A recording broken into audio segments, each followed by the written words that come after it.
यह तस्वीर तो आपको याद होगी दोस्तों, आप सब भूले नहीं होंगे क्योंकि इतनी भी पुरानी नहीं है। जब विनेश फोगाट 100 ग्राम वजन के लिए डिस्क्वालीफाई हो गई थी, तो उसके बाद जिस तरह से पेरिस के अस्पताल में भर्ती हुई थी, तो वहीं पर पीटी उषा उनसे मिलने पहुंची थी और खूब सुर्खियां बटोरी थी इस तस्वीर ने। पीटी उषा ने यह तस्वीर वायरल करवाई थी या की थी ये तो पता नहीं, लेकिन सोशल मीडिया में यह तस्वीर वायरल हो गई थी जहां पर विनेश फोगाट से पीटी उषा मिलने पहुंची थी। अब विनेश फोगाट ने बड़े गंभीर आरोप लगाए हैं पीटी उषा पर। पेरिस अस्पताल में फोटो खिंचवाने आई थी, हाल चाल भी नहीं पूछा, दुनिया को दिखाने के लिए रचा गया था खेल।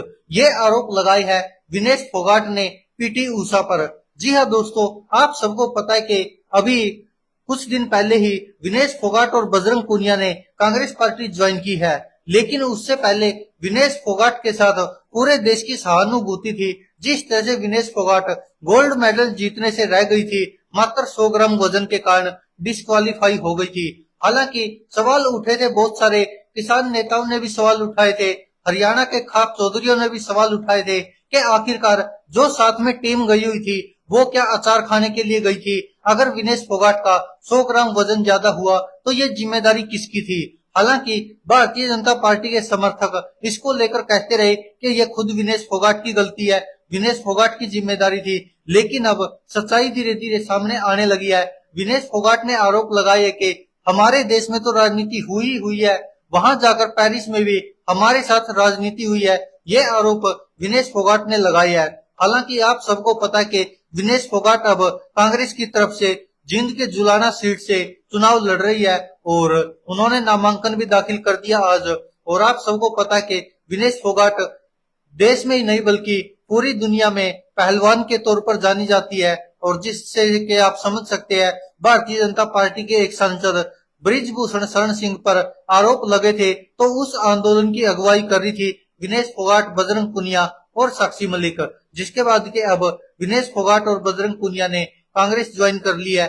और आप सबको पता है कि जब ये फोटो आई थी तो उसके बाद लगातार सब लोग इसके ऊपर चर्चा कर रहे थे कि पीटी उषा विनेश फोगाट से मिलने पहुंची, लेकिन इसकी अब सच्चाई कुछ और ही नजर आ रही है। विनेश फोगाट ने जो आरोप लगाए हैं, हालांकि विनेश फोगाट ने पहले सरकार पर भी आरोप लगाए थे कि सरकार ने समझा कि यह मेडल विनेश फोगाट का आएगा, भारत का नहीं आएगा, इसीलिए सरकार ने कोशिश नहीं की। और विनेश फोगाट ने कहा कि जो भी अपील वगैरह की वो भी मैंने खुद ही की थी। और अब पीटी उषा के साथ जो फोटो था उसको राज खोलते हुए विनेश फोगाट ने कहा कि यह सब दिखावा था केवल, और मेडल तो मैं चूक गई, लेकिन पीटी उषा वहां पर हालचाल जानने के आई थी, हालचाल भी नहीं जाना उन्होंने, केवल फोटो शूट कराया। और इसके साथ ही यह भी आरोप लग रहा है कि बिना विनेश फोगाट की अनुमति के उस हालात में विनेश फोगाट का वह फोटो क्लिक किया गया और सोशल मीडिया पर वायरल भी किया गया। अब इसको लेकर लगातार आप सबको पता कि राजनीति भी तेज हो गई है। हालांकि विनेश फोगाट ने पहले ब्रिजभूषण शरण सिंह पर भी आरोप लगाए थे। ब्रिजभूषण शरण सिंह ने कहा था कि ये हमको तो पहले ही पता था कि ये कांग्रेस का ही किया जा रहा है और हुड्डा परिवार के कहने पर ही ये पहलवान आंदोलन कर रहे हैं। हालांकि विनेश फोगाट ने साफ साफ कहा कि अब उनको जवाब दिया जाएगा, अदालत में तो हम उनके साथ लड़ ही रहे हैं और अब दंगल भी राजनीति में भी होगा। दोस्तों आप क्या कहते हैं इस पर अपनी राय कमेंट बॉक्स में जरूर दीजिएगा। धन्यवाद दोस्तों, देखते रहिए सच की आवाज।